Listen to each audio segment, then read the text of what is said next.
série vidéo. Du travail du bétail. Les vidéos sur le tri de bétail à cheval. J'espère qu'on aura bien avancé dans la série en 2019. Oh ça va, 2019 c'est pas fini, hein, y a le temps. Salut à tous mes petits poneys à attache. Oui, ça fait longtemps. Oui, ce genre de vidéo, ça fait longtemps. Bien sûr que non, je n'ai absolument pas laissé tomber cette série, c'est juste que j'avais d'autres vidéos en préparation et puis le temps a fini par passer et mine de rien, le temps ça passe vite avec vous, bande de petits malins. Du coup, bienvenue dans cette nouvelle vidéo et bienvenue toujours dans cette série Travail du bétail à cheval. Dans cette série, on va parler équitation western du travail du bétail à cheval, que ce soit en compétition ou au travail à la ferme. On va parler de pourquoi trier les vaches, comment faire, quels sont les équipements à prendre, quelles sont les compétitions à faire, comment éduquer les vaches, comment éduquer les chevaux, comment initier les chevaux et les cavaliers, quelles sont les différentes techniques, comment mettre en place ces techniques sur mon élevage si j'ai un élevage. Et si je monte à cheval, que je fais du CSO ou du dressage ou quoi que ce soit d'autre, pourquoi est-ce que cette discipline, cette technique va m'aider à progresser dans ma discipline de prédilection? Faut bien avancer dans la série, donc du coup, je vous présente la 3e vidéo de la série. Et aujourd'hui, on va donc parler de l'équipement du cow-boy et du cheval, donc sans plus attendre, jingle!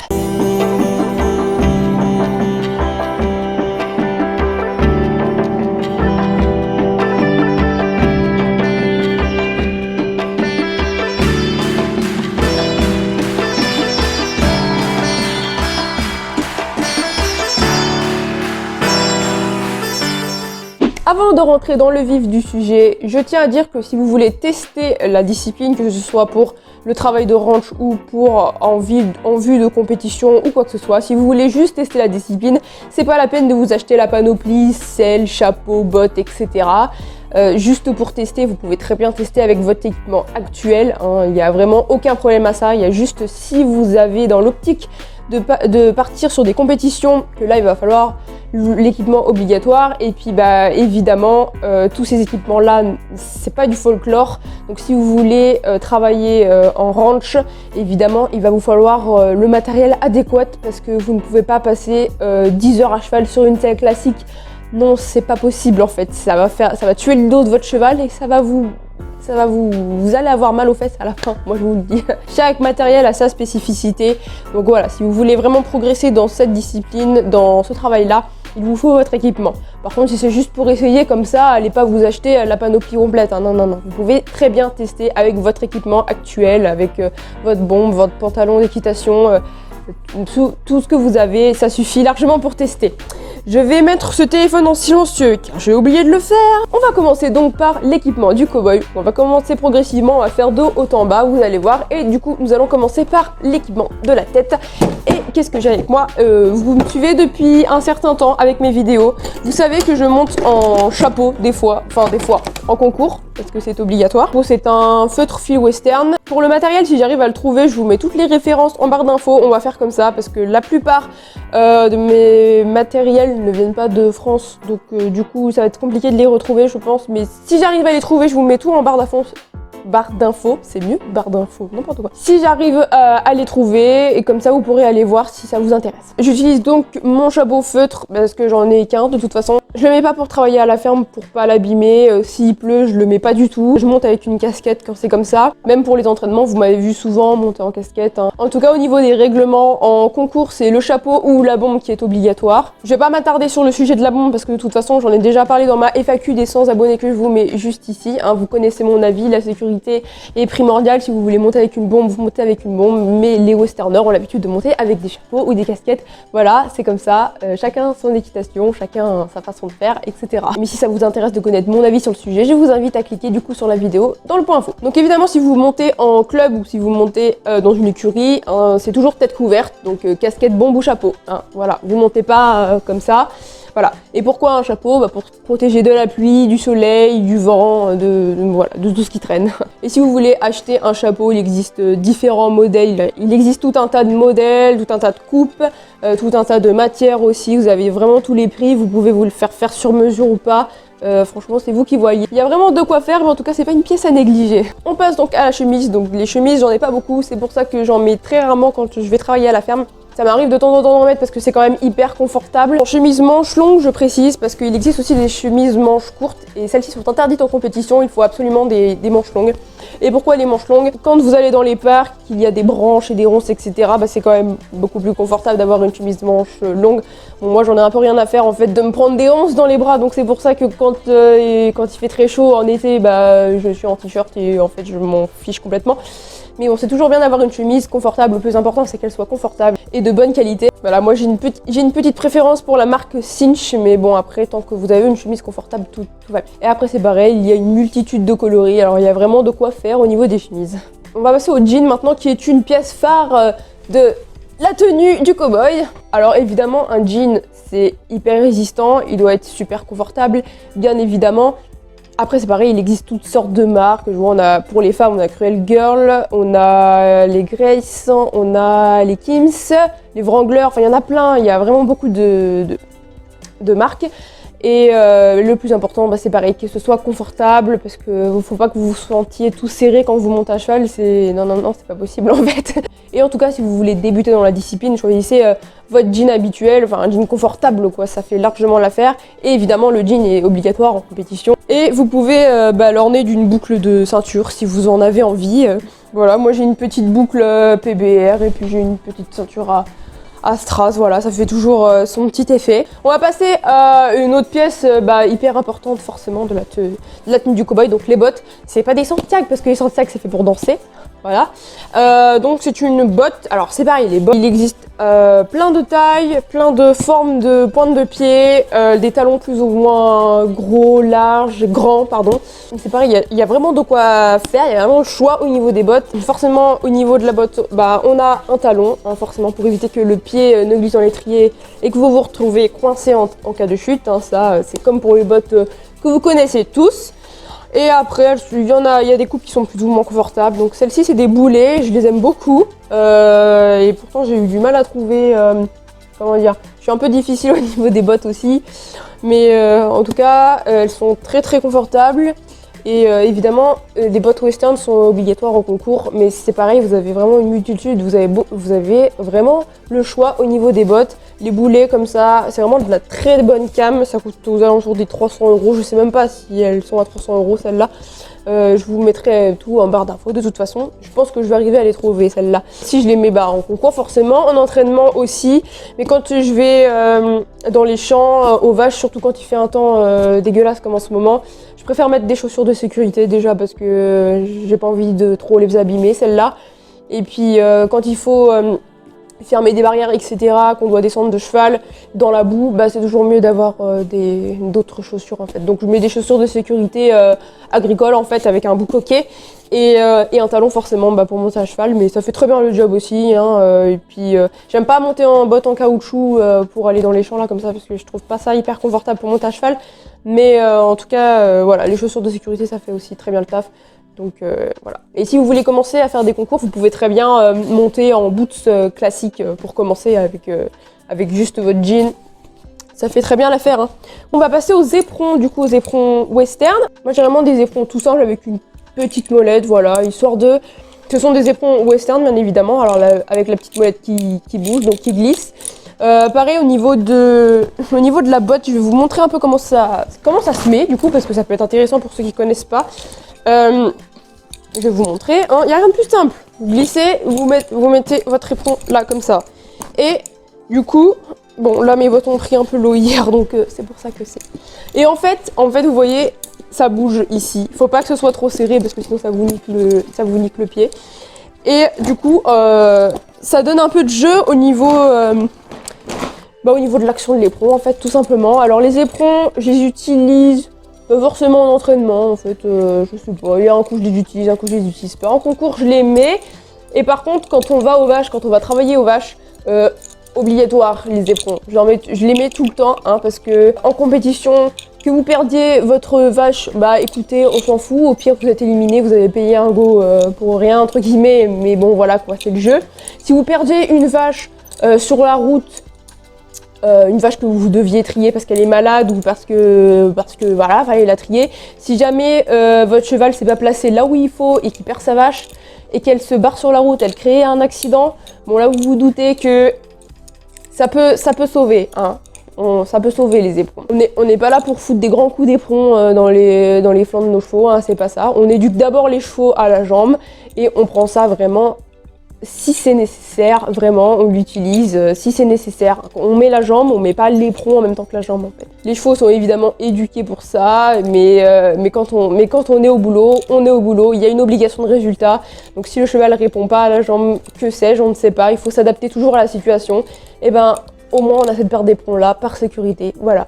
Ensuite, on passe aux chinks. Alors, les chinks, elles sont là. Alors les chinks, c'est pas des chaps. Les chinks, ça s'arrête juste en dessous du genou, en fait. Et moi je les mets quand il fait froid, déjà parce que ça crée une doublure supplémentaire au niveau de la jambe. Donc ça c'est plutôt cool. Et puis quand on va travailler pareil aux vaches, quand on fait du tri, etc. Ça offre une protection supplémentaire à la jambe, pareil au cas où on se prendrait un coup de corne ou quand on est un peu trop derrière les vaches à les pousser, qu'on se fasse un peu bousculer, etc. Ça protège un peu plus la jambe, donc c'est du cuir, ça s'attache devant comme ça. Après ça fait le tour de la jambe, et puis il y a un petit anneau là, ça c'est pour accrocher la longe qu'il y a sur un bozal par exemple. Voilà, ça c'est très pratique, j'aime bien les mettre aussi quand il pleut. Bah oui, quand il pleut c'est imperméable, donc forcément vous n'avez pas les jambes trempées, donc ça c'est vraiment cool. Un autre petit truc quand il fait froid et quand il pleut, c'était plutôt pratique, c'est du coup mon blouson. Ça c'est un blouson Carhartt. Franchement, je suis super contente de cette marque. Ils font vraiment de la très bonne qualité. Je suis très contente de ce blouson là. Ça fait un moment que je l'ai. Il est doublé. Il n'est pas imperméable par contre, mais il prend, je veux dire sous la pluie, il tient très bien. Hein. J'ai monté hier sous la pluie. C'est pareil, il faut rester de longues heures sous la pluie avant de sentir un tout petit peu d'humidité à travers le blouson. Mais c'est vraiment chouette. Hein. Par contre, comme blouson, je recommande vraiment. Après, sinon, vous pouvez très bien monter à cheval et aller aux vaches avec un blouson classique que vous mettez. Je sais pas, moi, je sais que j'ai un blouson champ-manche HV Polo qui fait très bien le taf. Enfin bon, voilà, après, c'est comme vous voulez. Mais ça, pour travailler, c'est plutôt pas mal. Après, en compétition, c'est pareil, vous avez le droit s'il pleut. Hein, on va pas vous dire « Ah, mettez-vous en chemise, allez !» Non. Vous avez très bien le droit de monter avec un blouson western. Le tout, c'est qu'il faut qu'il soit fermé. Je crois que c'est ça la règle. Je crois que c'est blouson fermé, obligatoire. Faut pas qu'il soit ouvert, n'importe comment. On en a fini avec la tenue du cow-boy. Du coup, on a fait à peu près le tour. Alors évidemment, il y a plein d'autres accessoires. J'ai pas trop développé sur la boucle, j'ai pas trop développé non plus sur la ceinture. Après, il y a plein d'accessoires comme les foulards, etc. Qu'on verra peut-être plus tard. Donc maintenant, on va aller voir l'équipement pour le cheval qui est nécessaire pour travailler dans les vaches. On se retrouve ici pour vous parler de l'équipement spécifique au cheval. Donc c'est encore une fois ce que moi j'utilise et ça diffère en fonction des chevaux que je monte. Donc là, on va se concentrer principalement sur Taram parce que c'est mon poney. Mais je vais vous présenter 2-3 petits trucs que j'utilise aussi pour Smarty parce que ça change un petit peu, hein, forcément. Donc on commence avec la pièce phare, j'ai envie de dire, de l'équipement du cheval pour le travail du bétail, pour l'équitation western de travail du bétail. Alors je vais vous faire des close-up parce que là vous allez rien voir du tout. Mais il s'agit de la selle western, bien entendu, qui est donc une grande selle très confortable pour le cavalier et pour le cheval, car elle répartit mieux le poids du corps du cavalier. Et rien que pour les disciplines avec le bétail, il existe un tas de types de selles, avec des cornes plus ou moins longues, des pommeaux plus ou moins grands aussi. Je vais pas vous détailler les parties de la selle western pour l'instant, parce que c'est pas une vidéo faite pour. Et puis, si jamais ça vous intéresse, je vous glisse dans la barre d'infos une vidéo très explicative de la selle western faite par une saddle fitter qui s'appelle Claire Dupuis. Elle explique très bien les parties de la selle western, notamment l'arçon. Donc je vous conseille d'aller voir cette vidéo, cliquez donc dans la description. Donc en ce qui concerne ma selle, c'est pas une selle spécifique, c'est une selle qu'on pourrait qualifier de mixte. Elle sert pour à peu près toutes les disciplines western. Elle a une corne petite et elle a un siège pas très profond qui fait qu'elle est très confortable. Elle correspond néanmoins à des chevaux qui n'ont pas de garrot ou très peu. Et aussi, dernière petite chose, je peux absolument pas roper avec parce que la corne ici est vraiment très très fine. Donc ce qui fait que quand vous enroulez votre lasso autour de la corne, ce qui s'appelle un dali, la corne risque de casser en fait. Donc les selles qui sont faites pour le roping, donc pour le lasso, ont des cornes beaucoup plus grosses. On les qualifie aussi de selles de ranch. Donc voilà, selle très confortable qui nous permet de rester des heures à cheval, avec un étrier très large et confortable, des gros étrivières qu'on appelle des fenders. Donc voilà, c'est vraiment la pièce phare de l'équipement à ne surtout pas négliger. D'ailleurs, il faut qu'elle corresponde parfaitement à votre morphologie et également à la morphologie de votre cheval, c'est hyper important. En ce qui concerne les sangles, bon, je vais vous montrer plus près à quoi ça sert. On a deux contre-sanglons, un de chaque côté de la sangle, et les sangles sont vraiment plus ou moins grandes en fonction de votre cheval. Il faut vraiment que la ligne là entre les deux anneaux soit vraiment au milieu, comment dire, du ventre de votre cheval, donc au niveau du passage de sangle. Donc il existe évidemment plusieurs matières de sangle, donc c'est à vous de choisir ce qui vous convient et ce qui convient évidemment à votre cheval. De toute façon, en ce qui concerne la selle, je ferai d'autres vidéos pour présenter les différents types de selles. On a des selles de ranch, des selles mixtes, des selles de reining, de cutting, il y a vraiment toutes les disciplines possibles et il y a vraiment beaucoup de types de selles. Donc faudra détailler tout ça plus tard. En dessous, évidemment, on met un tapis. Alors moi j'ai une préférence pour les tapis en feutre. Ceux-là c'est les Diamond Wool. J'arrive même pas à dire. Les Diamond Wool, voilà. C'est ça, qui sont de très bons tapis en feutre, du coup avec une petite protection ici au niveau du passage de sangle. En général, ils sont aussi dégarrotés là. Donc là, c'est le tapis que j'utilise pour Taram, c'est un petit modèle, c'est pour poney. Il existe aussi des tapis Navarro que je vous glisse un peu partout, que je vous glisserai un peu partout aux images. Vous avez un nombre incalculable de coloris de tapis, c'est pareil, vous faites votre choix parmi tous ces tapis là, mais le plus important c'est que évidemment ça ne gêne pas le dos de votre cheval. On va passer ensuite aux embouchures en azur, en ce que vous voulez. En entraînement, j'utilise un licol de travail, un licol en corde. Celui-ci provient de la boutique en ligne de Andy Boost. J'utilise ça pour les entraînements. J'ai l'habitude de monter en licol maintenant, alors surtout Smarty, parce que je l'ai pris très tôt en licol. Après Taram, il a encore quelques petites lacunes, il faut encore régler tout ça. En ce qui concerne Taram, j'ai aussi un licol que je prends pour les concours de ranch shorting et pour les entraînements aussi tout simplement. C'est un licol western tout basique avec un petit frontal avec un nœud comme ça. Je sais plus du tout la marque, hein. Par contre si jamais je la retrouve, je vous la mets en barre d'infos, mais franchement je me souviens plus du tout. Ensuite, au niveau du mors, c'est un mors classique, hein, tout con, c'est pas un mors western du tout. C'est un mors à double brisure et écoutez, je change souvent de mors avec Taram, mais là ça fait un moment que je l'ai pas changé et il est très bien avec. Bon, dessous il y a une gourmette, mais je vous avoue qu'elle sert vraiment à rien du tout cette gourmette, je sais même pas pourquoi je l'ai mise. Et ensuite on a la paire de rennes, donc des rennes western qui sont bien sûr détachées. Qui sont bien sûr, je disais, détachées au bout. Je vous montrerai à l'occasion dans une vidéo comment on tient ces rennes western. Et elles sont grandes, voilà, bon. Des rennes western assez lourdes, toutes simples. J'aime bien les rennes assez lourdes, de toute façon. Donc ça, pareil pour Smarty, j'ai à peu près le même style de filet avec un mors simple pour les entraînements. Et puis pour aller aux vaches, du coup, quand on va travailler à la ferme en extérieur, je mets ce type de mors là. Alors faites pas attention au filet, c'est un filet qui est fait de briques et de broc parce que la base c'était un filet classique que je prenais quand je sautais et du coup j'ai rajouté un mors comme ça parce que je me suis dit c'est pour le travail à la ferme, enfin on s'en fiche du coup de l'état du filet. Donc ça c'est un mors à branches en fait. Pourquoi branches? Parce que tout simplement on a des branches ici, donc les montants du filet sont accrochés à un premier anneau qui est là et les rennes sont accrochées à un autre anneau qui est ici. Et en fait, le mors va faire une action de levier. Et grâce à la gourmette qu'on a derrière, parce que sinon ça sert à rien. Si vous mettez un mors de branche en gourmette, ça sert strictement à rien. La gourmette va appuyer ici sous l'auge. Comment ça s'appelle? L'auge? Oui, c'est ça. Oh là là, je suis perdue. Donc la gourmette va faire une pression, ce qui fait que en fait votre pression de mors est très dure. Donc en fait c'est pas un mors à utiliser comme ça. De toute façon il ne faut absolument pas de contact avec ce mors là. C'est vraiment une action qui doit être très faible et puis en dernier recours surtout. Alors moi j'utilise aux vaches. Pourquoi? Encore une fois parce qu'on a obligation de résultat, hein. Si mon cheval ne s'arrête pas et qu'il fait paniquer mon troupeau de vaches, je fais quoi moi après derrière? Donc non, je préfère avoir un frein. Taram il est capable d'aller très vite, c'est souvent lui qui rattrape les vaches qui se sont perdues entre guillemets, mais derrière moi je veux qu'il s'arrête et qu'il puisse faire demi-tour tout de suite en fait, c'est comme ça. Donc voilà, en concours je m'en tape complètement, enfin il peut faire les erreurs qu'il veut, mais quand on travaille à la maison c'est niette, aucune erreur, ok. Mais ça veut pas dire que je lui arrache la gueule avec un mors comme ça, non. On éduque nos chevaux et puis on prend le matériel nécessaire après. Il existe énormément d'autres embouchures en azur que vous pouvez utiliser en western. Les morts à levier comme ça, il y en a des tonnes et des tonnes que je vous présenterai pas dans cette vidéo là, parce que déjà je vous présente ça comme les matériels que j'utilise moi. C'est pareil, j'utilise pas de bosal, j'utilise pas d'akamor, tout ça j'utilise pas. Je vous les présenterai peut-être si ça vous dit, dites-moi dans les commentaires si ça vous intéresse, mais je vous présente vraiment uniquement ce que j'utilise et je suis vraiment le truc le plus simple possible. Voilà, licol, filet simple, mort à branche si besoin, c'est tout, stop. On va passer au protect. J'utilise quasiment plus de guêtre classique et protège boulet classique parce que en fait parce que ça correspond pas du tout au travail que je veux faire, sauf si je fais une petite longe de temps en temps, mais il faut vraiment que je vende mes protects parce que là j'en ai vraiment par-dessus.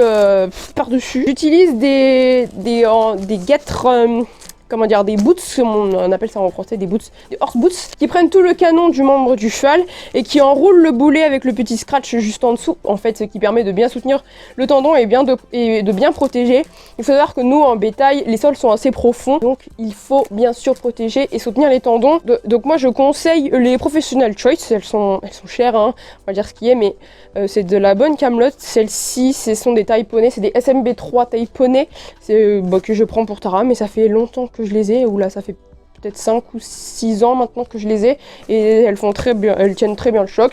Sinon, il n'y a pas très longtemps que j'ai acheté des protects pour Smarty, qui viennent de chez Première Équine. Si vous connaissez Julie de Carnet d'une Cavalière, vous avez peut-être pas dû rater la vidéo où elle parle justement de ce site en fait que je connaissais pas du tout, et ils font des guêtres comme ça sur le site, et elles sont vraiment pas chères. Je crois que je les ai payées avec les frais de port à moins de 40 €, et franchement elles font super bien le job. J'ai fait ma saison de concours avec, et franchement nickel, j'ai rien à dire. Les scratchs sont hyper résistants, enfin c'est trop galère, mais franchement c'est de la bonne cam. Je suis contente d'avoir fait cet achat. Et sinon des fois je mets des cloches comme ça, voilà, c'est des cloches toutes bêtes de chez Kramer. Bon, c'est pas de la hyper bonne cam, mais c'était voilà, histoire de mettre des protects à Taram, parce que Taram engage beaucoup et il se marche dessus, voilà. Dernière petite chose, et je vais vous présenter un prototype. Ouais, c'est pas forcément celui que j'utilise pour aller aux vaches, hein, celui-là, mais c'est tout simplement un lasso, donc un rope, voilà, simplement. J'utilise assez souvent quand même le lasso, si jamais il faut boucler un veau au champ, ou qu'il faut attraper un veau pour regarder s'il est pas malade, s'il a pas été blessé, ou quoi que ce soit. Sinon oui, je pratique un petit peu de roping, ça m'arrive, et j'aime beaucoup cette discipline d'ailleurs, et j'espère que sur ma chaîne YouTube on va pouvoir parler de roping, et je ferai sûrement intervenir des professionnels du roping, et ça c'est plutôt cool, j'espère vraiment. Ce lasso-là, j'utilise pas pour travailler à la ferme, j'en utilise un autre. Ah, et pour ceux qui demandent ce que c'est ça c'est une Honda, parce que Honda, une boucle en fait, breakaway, c'est-à-dire que il va falloir que je vous fasse une démo en live, c'est pas possible. Vous savez, d'un côté, parce que là je l'ai mis en boucle qui se ferme, et en fait le breakaway a la particularité d'être ouvert en fait ici, et du coup quand on a la boucle et quand on attrape l'animal, au moment où la corde se tend, et le lasso vient se détacher tout seul. C'est pour s'entraîner et c'est pour désensibiliser les vaches aussi, c'est très très important de le faire. Et bien sûr quand j'utilise un lasso, j'utilise évidemment au moins un gant, le gant qui tient le lasso, parce que sinon c'est pas possible en fait. Et évidemment si j'utilise le lasso, je change de selle et je mets une sangle arrière. Je vous mets des photos, je vous mets des vidéos, je vous mets quelque chose. Voilà, on a fait le tour de cette vidéo, on a fait le tour d'à peu près tout ce que j'utilisais pour travailler les vaches à cheval. J'espère que cette vidéo vous a plu, parce que moi je l'avais déjà tournée une première fois, et j'avais vraiment présenté tout ce qui pouvait être utilisé comme ça, mais sans rentrer dans les détails, et ça faisait une vidéo hyper longue et hyper chiante au final, et ça m'avait pas plu du tout. Et je me suis dit que comme ça, c'était mieux de présenter ce que moi j'utilisais. Peut-être que ça pouvait inspirer des gens, pourquoi pas, ou voilà. Je me suis dit que ça allait être un peu plus sympa de vous présenter ça comme ça. Évidemment, on rentrera peut-être au fil des années ou au fil du temps plus en détail sur les différents matériels, etc. Regardez donc la vidéo de Claire Dupuis, c'est très intéressant. Si cette vidéo t'a plu, n'hésite pas à la liker, à commenter, ça me fait toujours plaisir vos petits commentaires. N'oubliez pas de vous abonner et d'activer la petite cloche. Si vous voulez soutenir mes vidéos, j'ai créé un compte Utip. Utip, c'est une plateforme qui vous permet de financer mes vidéos. Alors c'est totalement gratuit pour vous, il vous suffit de regarder une pub. Mais en tout cas, merci à tous pour ceux qui l'ont déjà fait. N'oublie évidemment pas de me suivre sur Instagram, c'est là où je suis le plus active parce que c'est plus simple en fait. Et puis c'est plus simple d'interagir avec vous. Et d'ailleurs, merci beaucoup pour tous les commentaires que vous me laissez laisser sur Instagram également, ça me fait trop plaisir. Vous êtes vraiment pas beaucoup finalement, mais vous êtes une communauté très active et moi j'adore beaucoup discuter avec vous. Alors je vous retrouve sur Instagram et en attendant la prochaine vidéo, je vous dis à la prochaine. Ciao ciao.